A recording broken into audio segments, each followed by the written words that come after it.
नमस्कार, प्रणाम गाइज। मेरा नाम शिवम चौहान। आप लोगों का हमारे इस चैनल में, इस यूट्यूब चैनल में स्वागत है। मेरे द्वारा लिखा गया एक कहानी है, भाई बहन का बलिदान। इस कहानी को हम आज आप लोगों के मध्य प्रस्तुत करना चाहते हैं। इस कहानी के दो प्रमुख पात्र हैं, एक सुमर भाई जी हैं और उनकी बहन तनिष्का जी हैं। तो इस कहानी के माध्यम से हम लोग समझेंगे कि इस कहानी का मूल अर्थ क्या है और उसे जीवन में कैसे उतारा जा सकता है। इस कहानी में सुमर भाई होते हैं जो कि अपने बहन तनिष्का से बेहद प्रेम करते हैं। वह बेहद प्रेम करते हैं। भाई बहन का प्रेम बहुत घनिष्ठ प्रेम होता है। तो एक दिन ऐसा आता है कि वे दोनों लोग बिछड़ जाते हैं। जब बिछड़ जाते हैं तो दोनों लोगों में दूरियां बन जाती हैं।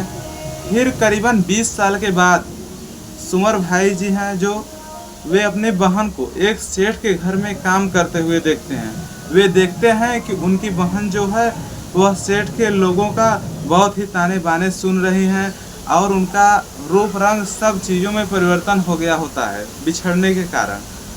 तो उनके भाई जो हैं वे बताते हैं कि बहन, मैं तुम्हारा भाई सुमर हूँ और मैं तुम्हें लेने आया हूँ। तुम चलो मेरे पास, मेरे घर चलो और तुम वहीं रहोगी। तो सुमर भाई अपनी बहन तनिष्का को घर तो लेकर चले जाते हैं और उनकी जो पत्नी होती हैं, पत्नी का नाम मालती होता है। उनकी पत्नी उन्हें कुछ दिन 4, 6, 10 दिन तो सही से पेश आती हैं, मतलब सही से रहती हैं। बाद में उनके भाई को, सुमर जी को चले जाने पर उनकी पत्नी के भी ताने बाने सुनने पड़ते थे तनिष्का को, उनकी बहन को। तो यह सब से जूझते हुए तनिष्का, उनकी बहन जो थी, वह वहाँ से दूरी बना लेती हैं, अर्थात तनिष्का जी वहाँ से अपने आप को दूर कर लेती हैं, छोड़कर चली जाती हैं। शाम का समय होता है और वह ट्रेन पकड़ती हैं पैसेंजर और दूर दराज चली जाती हैं। उस नाम का मतलब स्थान जो है उसका नाम होता है गुवाहाटी। गुवाहाटी में जाकर वह बस जाती हैं। तो उनके पति जो होते हैं सुमर भाई के, सुमर भाई मतलब उनके पति जो हैं मालती जी के सुमर भाई, तो सुमर भाई जब आते हैं तो देखते हैं कि उनकी बहना जो है वहाँ ना है घर पर, और वह बहुत ही तलाशते हैं और पूछते हैं तो कुछ ही उन्हें साबुत नहीं मिलता है। लेकिन कुछ ही दिनों बाद, 2 से 4 दिनों के बाद उन्हें पता चलता है कि उनकी पत्नी के दुष्ट व्यवहार के कारण उन्होंने इस घर को छोड़कर चली गई हैं।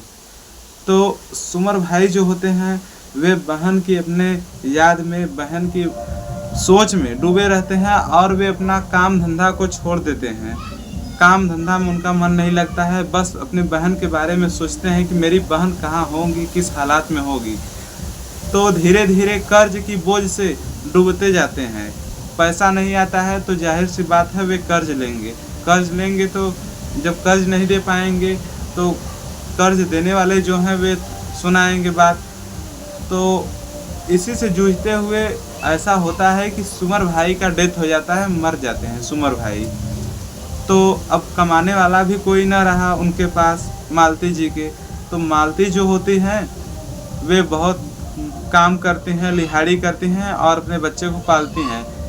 ऐसा होता है कि एक समय आता है, उनका पुत्र जो होता है मालती का, उसे क्षय रोग हो जाता है।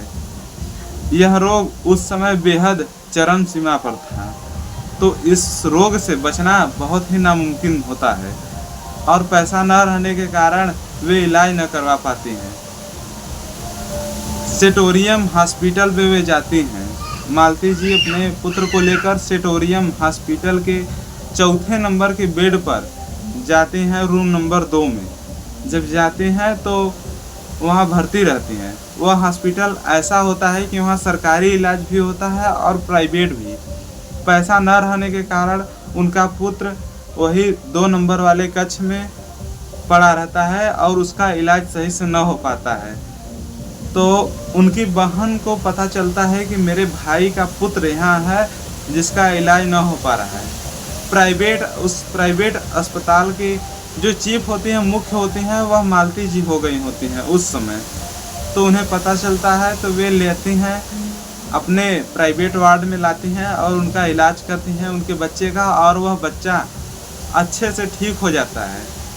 जब अच्छे से ठीक हो जाता है तो उनकी पत्नी जो होती हैं मालती रोने लगती हैं और उनसे माफ़ी मांगती हैं, तो वे माफ़ तो कर देती हैं। फिर अपने भाई को जब पूछती हैं कि भाभी जी मेरे भैया कहाँ हैं, सुमर भैया, तो वे बताते हैं कि आपके भैया जो हैं वे आपके सोच में आपके प्यार इतना लगाव हो जाने के कारण वे आपके चले जाने पर बर्दाश्त नहीं कर पाए और उनका डेथ हो गया कह कर रोने लगती हैं। तो उनकी बहन पीछे करती हैं सर को अपने और बिना कुछ कहे बाहर निकल जाती हैं और आत्महत्या कर लेती हैं। आत्महत्या कर लेने के बाद करीबन 10 साल के बाद दोनों लोग एक साथ जन्म लेते हैं और दूसरे बार जब जन्म लेते हैं तो अपने जीवन को मंगलमय बनाते हैं और साथ साथ खुशी खुशी रहते हैं। इस कहानी का मुख्य शीर्षक यह है कि लोगों को ताने बाने से हमारे शोषित समाज में, हमारे भारत देश में अनेक लोग चपेट में आ रहे हैं और अनेक आत्महत्याएं हो रही हैं। यह ही बहुत मुख्य कारण है हमारे समाज की गंदगी को मिटाने का। यह जो है, यह सब जितने हो रहे हैं यही सब यदि बंद कर दिए जाए तो हमारे समाज में जो गंदगियां हैं वह साफ होती जाएंगी। हम लोगों का प्रयास रहता है, हम लोगों का सहयोग रहता है कि जैसे चाहे वैसे मतलब समझा दें और लोग सुधर जाएं और अपने समाज को उन्नति की ओर ले चलें। यदि अपने भारत देश में या किसी भी देश में यदि ये सब गंदे तुच्छ विचार रहेंगे और लोग शोषित होते रहेंगे तो देश का विकास नहीं हो सकता।